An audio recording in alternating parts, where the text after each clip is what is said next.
नमस्ते दोस्तों, स्वागत है आपका स्पेसिफिक स्टडी एरिया में। और आज हम जिस टॉपिक के बारे में चर्चा करने जा रहे हैं वो है भूगोल कक्षा 6 का अध्याय नंबर 3, जिसका नाम है पृथ्वी की गतियाँ, जिसे इंग्लिश में हम रोटेशन ऑफ अर्थ कहते हैं। तो आज हम इसके बारे में जानेंगे, पृथ्वी की गतियों के बारे में जानेंगे। आज हम घूर्णन एवं परिक्रमण के बारे में जानेंगे और आज हम उत्तर आयनांत, दक्षिण आयनांत या विषुव के बारे में भी जानेंगे और थोड़ी ये बात भी जानेंगे कि गर्मी और सर्दी क्यों होती है। तो शुरू करते हैं। भूगोल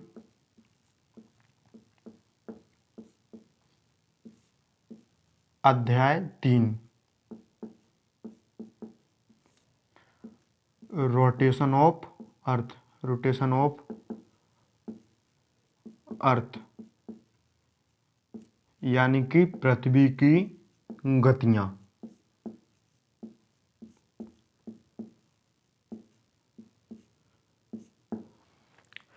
एनसीईआरटी में ये केवल 2 पेजों में कवर किया हुआ है, लेकिन इन 2 पेजों को समझने के लिए हमें अच्छे से समझने के लिए टाइम ज़्यादा लग सकता है। तो पृथ्वी की गतियाँ, पृथ्वी अपनी गतियाँ 2 प्रकार से करती है, घूर्णन और दूसरा रहता है परिक्रमण।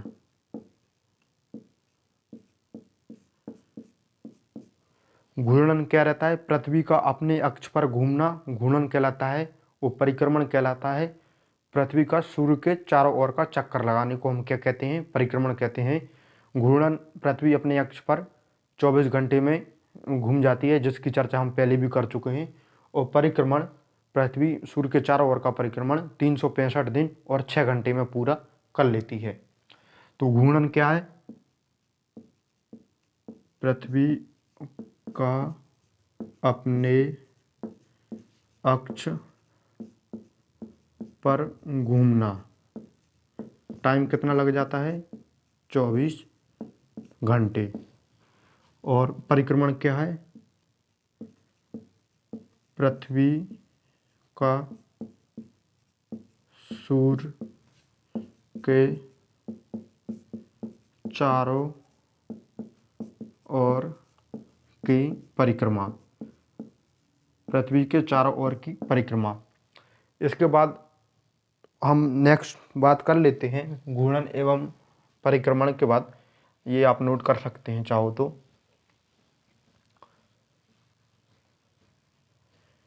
इसके बाद में हम बात कर लेते हैं घूर्णन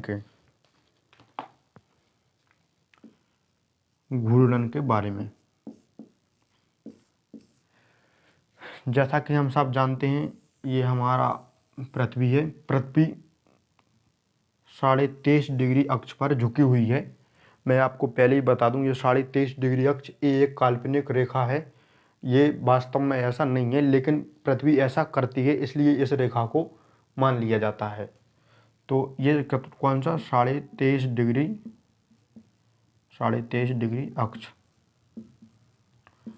और ये जो है, ये हमारा कक्षीय समतल हो जाता है। और ये हमारा कर्क रेखा हो जाता है। ये हमारा मकर रेखा हो जाता है। और ये हमारा जो हो जाता है वो हो जाता है विषुवत वृत्त। ये जो कक्षीय समतल है, कक्षीय समतल से लेकर अक्षों तक, कक्षीय समतल से लेकर अक्षों तक ये लंबवत है। जो हमारा कोण बनता है वो बनता है 66.5 डिग्री का कोण। ये एनसीईआरटी में दिया हुआ है, इसलिए मैंने इसके लिए आपके लिए बता दिया। अब बात करते हैं घूर्णन की।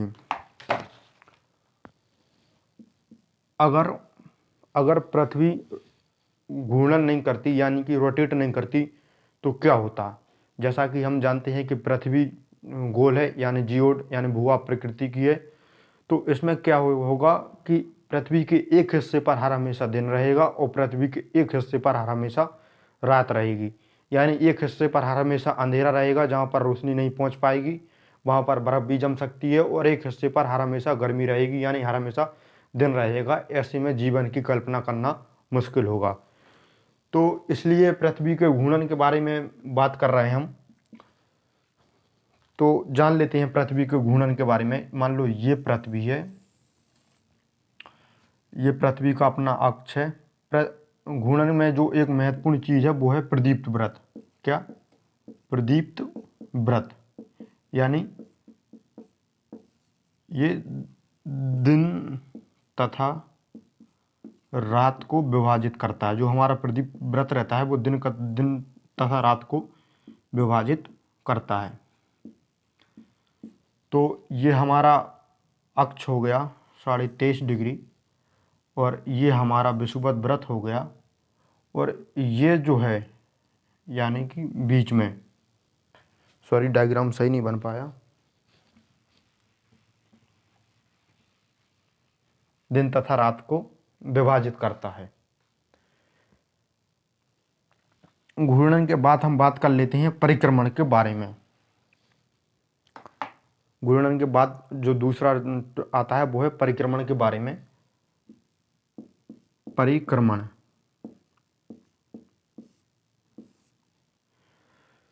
परिक्रमण क्या है? पृथ्वी हम पहले ही पढ़ चुके हैं, अभी कुछ मिनट पहले। पृथ्वी का सूर्य के चारों ओर की परिक्रमा को क्या कह देते हैं? परिक्रमण कह देते हैं। और परिक्रमण कितने दिन में कर पाती है? 365 1/4, यानी कि 365 दिन और 6 घंटे। ये 6 घंटे जुड़ के एक दिन हो जाता है, जिसे हम लीप वर्ष कहते हैं। उस वर्ष हमारे 366 दिन होते हैं, जो कि फरवरी में पड़ता है। फरवरी में फरवरी महत्वपूर्ण इसलिए भी हो जाता है क्योंकि इसमें 7 फरवरी से लेकर 14 फरवरी तक कुछ महत्वपूर्ण त्यौहार रहते हैं। उसके बाद हम बात करते हैं परिक्रमण के बारे में, पृथ्वी की गोलार्ध में, मतलब दिन रात बसंत ऋतुओं के बारे में और इसके विभिन्न मौसमों के बारे में चर्चा करेंगे। मान लीजिए ये सूर्य है, ये सूर्य है, ये हम सूर्य बना लेते हैं। मान लीजिए, वैसे दिख तो नहीं रहा है कि ये सूर्य है, लेकिन मानने में क्या जाता है। अगर मैथ्स में भी तो मानने से काम चलता है, अगर मैथ्स में ना माने तो आधे क्वेश्चन सॉल्व ना हो। तो ये हमने मान लिया, ये हमारा क्या हो गया? सन। अब हम बात करते हैं पृथ्वी के बारे में। ये मान लो पृथ्वी है, पृथ्वी है, पृथ्वी ये है, क्या हो गया? अर्थ है ये। और हम जानते हैं कि ये झुकी हुई है 23.5 डिग्री अक्ष पर, और ये हमारा है विषुवत व्रत, और ये हमारी मान लेते हैं कर्क रेखा, और ये हमारी मान लेते हैं मकर रेखा। अब आप देख सकते हो कि 23.5 डिग्री अक्ष पर ये ऐसे झुकी हुई है, 23.5 डिग्री अक्ष पर ये ऐसे झुकी हुई है। तो सूर्य की जो रोशनी है, जो सूरज की जो सनलाइट है, वो कहाँ पड़ेगी ज़्यादा? उत्तरी गोलार्ध पर। मैं आपके लिए दोबारा से समझा के बता देता हूँ। मान लीजिए ये पृथ्वी है और ये सूर्य है, और ये सूर्य की रोशनी ऐसी पड़ रही है, तो सबसे ज़्यादा रोशनी कहाँ पड़ेगी? इधर तक। कहाँ? उत्तरी गोलार्ध तक। कहाँ पर? उत्तरी गोलार्ध पर। तो ज़्यादा गर्मी कहाँ हो जाएगी? ये 23.5 डिग्री कर्क रेखा है, तो ज़्यादा गर्मी कहाँ पहुँच जाएगी? उत्तरी गोलार्ध में। तो ये कहाँ पहुँच जाएगी? उत्तरी गोलार्ध। ये कहाँ हो जाएगी? ग्रीष्म ऋतु। ग्रीष्म ऋतु ये हो जाएगा उत्तर गोलार्ध में ग्रीष्म ऋतु। जब सूर्य ज़्यादा दिन तक रहेगा, मतलब जब सूर्य ज़्यादा चमकेगा तो रोशनी ज़्यादा होगी, रोशनी ज़्यादा होगी तो दिन बड़ा होगा। तो इसलिए यहाँ पर दिन बड़ा रहता है और रात छोटी होती है। और सबसे बड़ा दिन जो रहता है वो रहता है 21 जून को। 21 जून को सबसे बड़ा दिन और सबसे छोटी रात रहती है, जिसके लिए हम उत्तर अयनांत कह देते हैं। एक बार फिर से देख लेते हैं। 23.5 डिग्री कर्क रेखा, और यानी जब ये उत्तरी गोलार्ध पर नॉर्थ ध्रुव, जब उत्तरी ध्रुव पर, यानी ये उत्तरी ध्रुव और ये पूरा नॉर्थ गोलार्ध पर सूर्य की रोशनी कहाँ पड़ रही है? ज़्यादा। सूर्य की रोशनी ज़्यादा पड़ रही है क्योंकि पृथ्वी 23.5 डिग्री अक्ष पर झुकी हुई है, इसलिए यहाँ पर दिन बड़ा हो जाएगा। सबसे बड़ा दिन 21 जून को रहता है, जिसके लिए हम उत्तरायनित कर देते हैं और कर्क रेखा पर ये चमकता है और इसे शीत ग्रीष्म ऋतु भी कहते हैं। अब बात कर लेते हैं दूसरी की। फिर पृथ्वी अपने अक्ष पर घूमती हुई आती है ऐसे, और फिर ये बात कर लेते हैं पृथ्वी अपने अक्ष पर कितनी डिग्री झुकी हुई है? पृथ्वी अपने अक्ष पर 23.5 डिग्री झुकी हुई है। और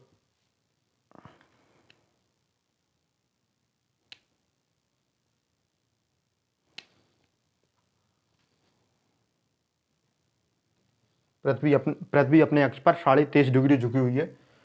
तो ये हो गया 23.5 डिग्री, और ये हमारा हो गया विषुवत रेखा, और ये हमारा हो गया उत्तरी ध्रुव, और ये हमारा हो गया दक्षिणी ध्रुव। मतलब सॉरी, उत्तरी ध्रुव नहीं, ये हमारी हो गई कर्क रेखा,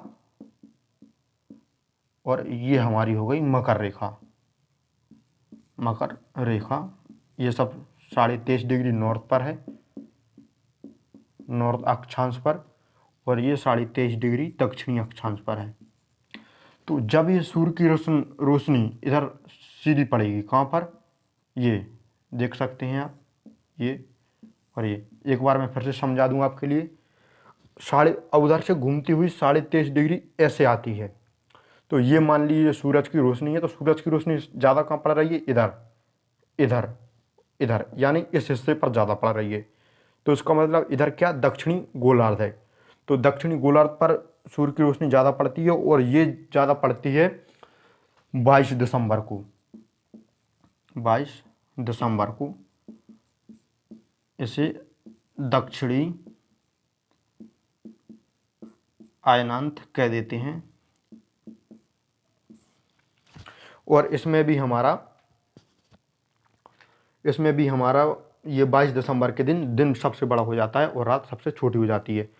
अब आप फ्रेंड्स समझ सकते हो कि 21 जून को उत्तर अयनांत होने पर, मतलब उत्तर यानी कर्क रेखा पर जो स्थित हैं, उस सबसे बड़ा दिन रहता है। तो दक्षिणी गोलार्ध में क्या होगा?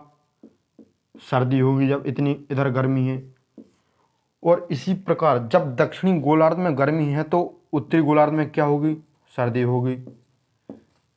अब आप समझ गए होंगे कि दक्षिणी 22 दिसंबर को दक्षिणी गोलार्ध में जहाँ सबसे बड़ा दिन रहता है और ग्रीष्म ऋतु रहती है, वहीं हमारे उत्तरी गोलार्ध में, जो उत्तरी गोलार्ध में ही हमारा भारत स्थित है, 22 दिसंबर के दिन सबसे, मतलब दिसंबर के महीने में, दिसंबर और जनवरी के महीने में सबसे ज़्यादा ठंड रहती है। इसके बारे में एक महत्वपूर्ण बात और है, विषुव। विषुव की मैं आपके लिए परिभाषा बता देता हूँ, इतना ही महत्वपूर्ण है विषुव। विषुव मतलब जब अपनी जो है इक्वेटर पर, मतलब इक्वेटर पर यानी विषुवत रेखा पर सूर्य की रोशनी लंबवत पड़े। विषुवत रेखा, इसके लिए मिटा देता हूँ। उम्मीद करता हूँ समझ में आ रहा होगा आपके लिए।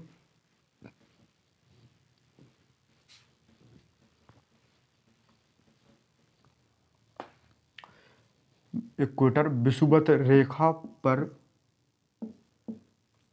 सूर्य की रोशनी लंबवत पड़े तब क्या होता है?